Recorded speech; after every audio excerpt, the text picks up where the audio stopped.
नमस्कार मित्रों, सत्य की विजय में आपका स्वागत है। मैं हूं विजय त्रिवेदी। अयोध्या में राम मंदिर जन्मभूमि का जो चढ़ावा चोरी का मसला है वो अभी खत्म नहीं हुआ और यह अयोध्या कांड गंभीर होता जा रहा है। भले ही अब खबर आ गई है कि चंपत राय जी जो महासचिव हैं ट्रस्ट के, उन्होंने भी इस्तीफ़ा दे दिया, अनिल मिश्रा जी ने भी इस्तीफ़ा दे दिया, गोपाल राव का हुआ है कि नहीं हुआ, लेकिन ऐसी बात हो रही है कि उनको भी निकाला जाएगा, हटाया जाएगा। इसको लेकर बड़ी चर्चा हो रही है। ज़्यादातर लोगों का, जो खासतौर से भारतीय जनता पार्टी और राष्ट्रीय स्वयंसेवक संघ में है, उनका मानना है कि इससे संघ की, विश्व हिंदू परिषद की और भारतीय जनता पार्टी की साख को बट्टा लगा है। भले ही इसका राजनीतिक नुकसान नहीं हो, भारतीय जनता पार्टी मानती है कि इसका राजनीतिक नुकसान बड़ा होने वाला नहीं, वो तो बात की बात है, लेकिन साख को बट्टा लगा है। और ख़ास तौर से जो राम जन्मभूमि से कीर्ति उन्होंने हासिल की थी, सम्मान जो हासिल किया था, इसने जो हासिल किया था, वो उनका कम हुआ है। राम भक्त आहत हुए, सबसे ज़्यादा राम भक्त आहत हुए हैं कि उन्हें इस तरह का भरोसा नहीं था। यानी ट्रस्ट को लेकर डिस्ट्रस्ट पैदा हो गया है। बहुत सारे लोग इसे आस्था की चोरी कर रहे हैं, कुछ विश्वास की चोरी कर रहे हैं, कुछ पैसे की चोरी और चढ़ावा चोरी कर रहे हैं, लेकिन बड़ा मामला है। और बहुत सारे लोग भी हैं ऐसे आज भी जो चंपत राय जी को इसमें किसी चोरी में शामिल नहीं मानते, लेकिन उनका मानना है कि उनको अनदेखी नहीं करनी चाहिए थी। कुछ लोगों का मानना है कि इतने बड़े ट्रस्ट में किसी प्रोफेशनल मैनेजमेंट के लोगों को नहीं रखा गया। जो लोग हैं, बड़े भक्त हैं, ईमानदार हैं, संघ के कार्यकर्ता हैं, स्वयंसेवक हैं, प्रचारक हैं, वो सब ठीक है, लेकिन मैनेजमेंट एक अलग तरीके का प्रोफेशन है जिस पर काम किया जाना चाहिए था। वो काम यहाँ पर नहीं हुआ और केवल संघ के लोगों को रखा गया, विश्व हिंदू परिषद के लोगों को रखा गया। इसमें कोई शक नहीं है। यदि कोई कह भी रहा तो भी मत मानिएगा, ये बात मैं साफ कर दूं।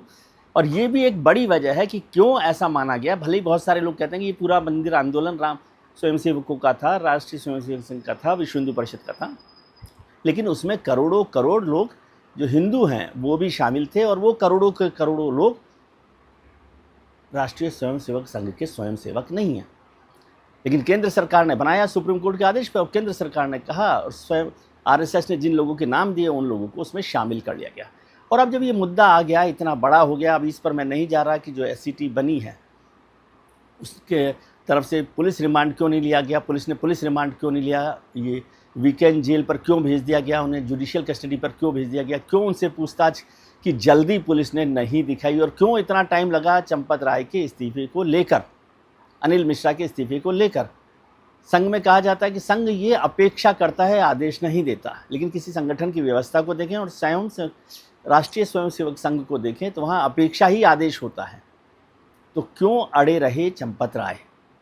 अब साफ हो गया कि चंपत राय ट्रस्ट से तो हो ही गए हैं अलग, अयोध्या भी उनको नहीं रखा जाएगा। हो सकता है उन्हें दिल्ली में विश्व हिंदू परिषद के मुख्यालय पर, हेडक्वार्टर में भेज दिया जाए। अनिल मिश्रा जी को भी पश्चिमी भारत की जिम्मेदारी देने की बात हो रही है, गोपाल राव साहब को भी कुछ अलग जिम्मेदारी देने की बात हो रही है। ये तो खैर संघ का काम है, हम बात कर रहे हैं ट्रस्ट की।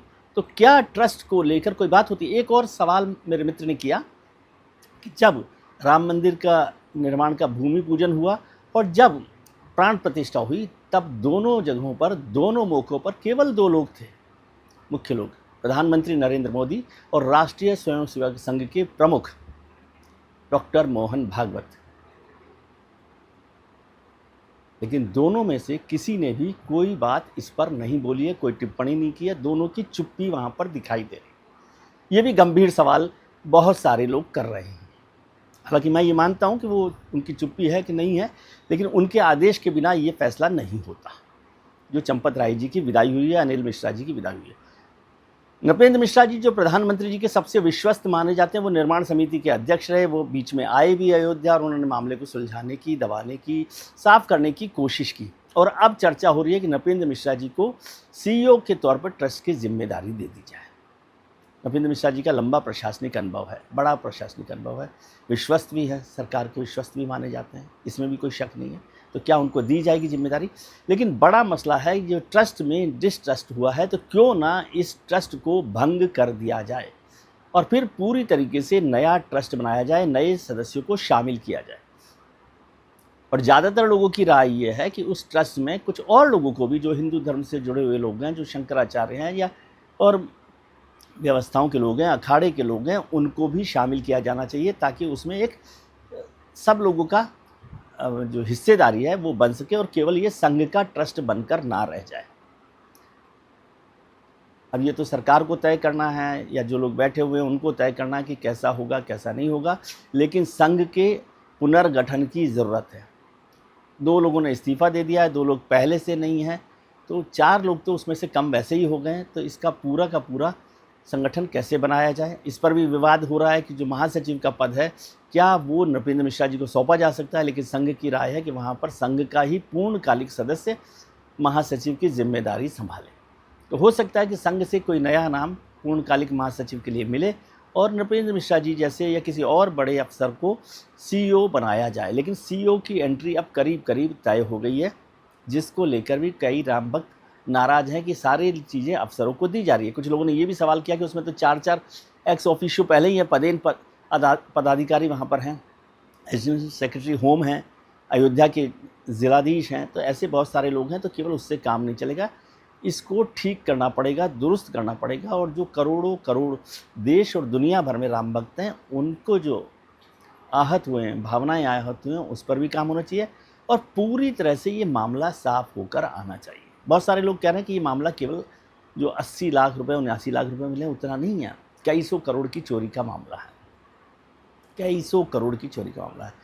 और लोगों ने कहा कि हाथ के हाथ इस पर यह भी काम किया जाए कि जो ज़मीनों का घोटाला हुआ है, ज़मीनों में खरीद फरोख्त का जो मसला हुआ है, उस पर भी चर्चा होनी चाहिए, उसका भी मामला साफ होना चाहिए कि किस तरह से ज़मीनें दी गई। और उससे पहले भी जो निर्माण को लेकर भी गड़बड़ियाँ हुई हैं उस पर भी काम होना चाहिए। और कुछ लोग तो इससे आगे बढ़ गए हैं, उन्होंने कहा कि ये मौका है जब हमारे जितने बड़े मंदिर हैं, चाहे वो महाकालेश्वर का मंदिर उज्जैन में हो या काशी विश्वनाथ का मंदिर हो, उन सब के जो ट्रस्ट हैं, उन सब की जो निगरानी करते हैं, उन सब पर भी एक बार निगाह डाल लेनी चाहिए, उसकी जांच कर लेनी चाहिए, उस पर काम कर लेना चाहिए, ताकि ये ना हो कि जब अयोध्या का विवाद खत्म हो तो कहीं और से कई नया सुराग मिले, नई खबर मिले। मुख्यमंत्री योगी आदित्यनाथ की चिंता जाहिर है, भारतीय जनता पार्टी की चिंता भी जाहिर है कि उनको तो उत्तर प्रदेश में 2027 के जो विधानसभा चुनाव होने वाले हैं उसको लेकर है कि कहीं इसका असर उस पर ना पड़े। 2024 के चुनाव में वैसे ही अयोध्या से उनको झटका लगा था जब पार्टी सीट हार गई थी वहाँ। तो इस बार क्या वो अयोध्या उनको मदद कर सकती है, अयोध्या से उनको कितनी मदद मिलेगी। वैसे एक मित्र ने कहा कि अयोध्या ने हमेशा ही त्रेता युग से कलयुग तक राम को दुखी ही किया है। राम का ये दुख कम होगा, खत्म होगा, या जो बात हो रही है उसमें केवल लीपा पोती होगी, ऐसे बहुत सारे सवाल हैं जिनका जवाब भारतीय जनता पार्टी, राष्ट्रीय स्वयंसेवक संघ, विश्व हिंदू परिषद को देना चाहिए। दिनकर साहब की लाइन एक याद आ रही है कि जो तटस्थ हैं समय लिखेगा उनका भी अपराध। याद रखिएगा इस बात को। प्रणाम।